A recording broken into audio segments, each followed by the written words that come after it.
1.8 million years ago, during the Stone Age in Africa, lived a group of primitive people called Homo erectus. These people had larger brains and smaller faces than their predecessors. They also made better stone tools and could hunt more efficiently, despite being physically stronger than modern humans. Homo erectus went extinct 100,000 years before our arrival. So what went wrong? Join us today as we take you back in time to see how Homo erectus kicked off the first mass migration in history. You'll experience all the drama and hardship of this event firsthand. But first, like and subscribe to be part of our community. And stick around after the credits for an exclusive bonus feature. Let's get started. The cradle of humanity is in Africa. That's where our earliest ancestors first evolved. For millions of years they lived alongside other primates in relative peace, occasionally fighting over food or territory. But this tranquility did not last. In fact, the dawn of humanity was marked by tragedy. A natural disaster of unimaginable scale wiped out most living things and created a harsh environment that forced our ancestors to adapt or die. Our story today begins in the jungles of what is now Western Kenya. Here we meet a group of Homo erectus about to start their day. The men, women, and children are getting ready to go about their daily activities. The males will hunt while the females will gather food. Everyone has a role to play in the survival of the tribe. The sun is shining, birds are singing, and the children are playing. It seems like just another day in paradise. But beneath the surface, disaster is brewing. This idyllic setting won't last long. A massive volcanic eruption at Mount Kenya throws ash and dust into the air, blocking sunlight and turning days into nights. Temperatures plummet and rain falls in torrents, creating rivers of mud that wash away entire villages. Crops are destroyed and animals fall down dead in their tracks. Our tribe is about to learn a very important lesson about Mother Nature. She is powerful beyond our comprehension, and sometimes she can be unforgiving. In the face of this catastrophe, our ancestors must flee their homeland and seek refuge elsewhere. The men, women, and children are terrified, but they have no choice but to run from the advancing ash cloud. They abandon their homes and possessions and race through the jungle, desperate to escape the disaster that's unfolding behind them. But where can they go? The ash cloud covers the ground and makes it difficult to breathe. The sky is filled with smoke and the sun is nowhere to be seen. Hope seems to be fading fast. As the tribe struggles to survive, they come across a river that has turned to thick mud. It's too dangerous to cross, but they have no choice. With heavy hearts, they begin the crossing, knowing full well that many of them will not make it to the other side. As they struggle to stay afloat in the thick mud, they realize that their only hope is to work together and help each other. In the end, they manage to reach the other side, exhausted but alive.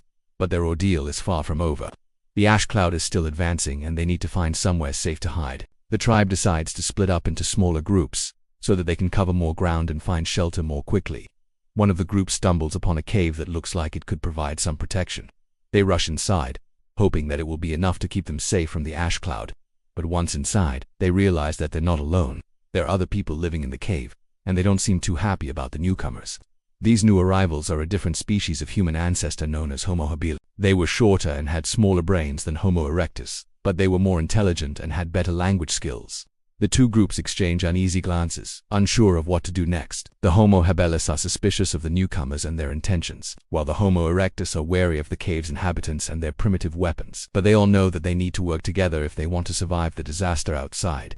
Despite their differences, the two groups decide to join forces and share the cave. They pool their resources and knowledge and try to make the best of their situation.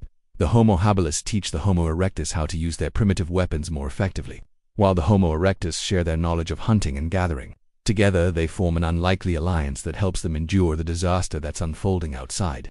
As days turn into weeks, the ash cloud eventually dissipates and the sun returns to the sky. The Homo erectus and the Homo habilis emerge from the cave, blinking in the bright light. They look around to see that the world has been changed by the volcanic eruption. The landscape is covered in ash and the familiar landmarks are gone.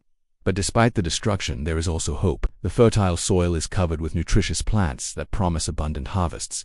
Animals are returning to the area, drawn by the promise of easy prey. It's time for the two groups to venture out into the world again, to explore their new reality. But they soon discover that they're not alone. Other human ancestors have survived the disaster and they're eager to claim the best hunting grounds and plant life for themselves.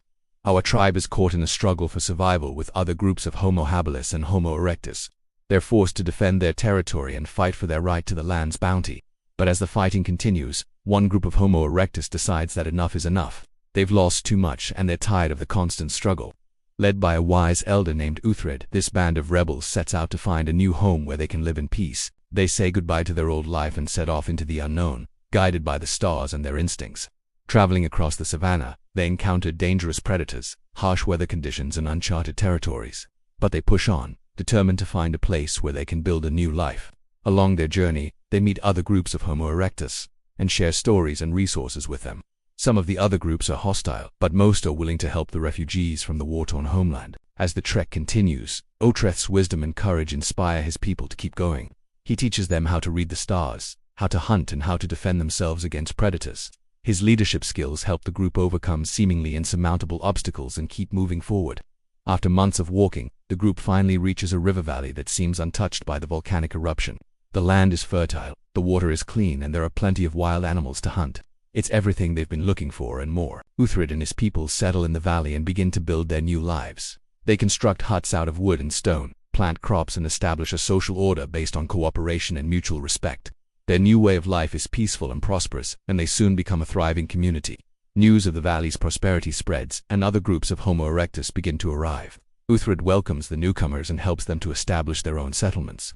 Over time, more and more people come to the valley, drawn by the promise of a better life, and so the Great Migration begins, a massive movement of Homo erectus away from their ancestral homeland in search of a better life. This migration would have a profound impact on the course of human history, spreading our ancestors across the globe and laying the foundation for the development of modern humans. Uthred watches as the valley fills with life, knowing that he and his people have created something special. They've built a community based on equality, cooperation, and respect for the natural world. He takes a moment to appreciate the beauty of their new home and the hard work that has gone into making it a reality. As the sun sets over the valley, casting long shadows across the huts and fields, Uthred feels a sense of pride and satisfaction. He knows that the journey has been long and hard, but it has been worth it. The future of Homo erectus now rests in their hands, and he is confident that they will continue to thrive and grow in this new land. With a final glance at the stars, Uthred retires for the night, dreaming of the great things that lie ahead for his people. The Great Migration has begun, and the future of humanity is full of possibilities.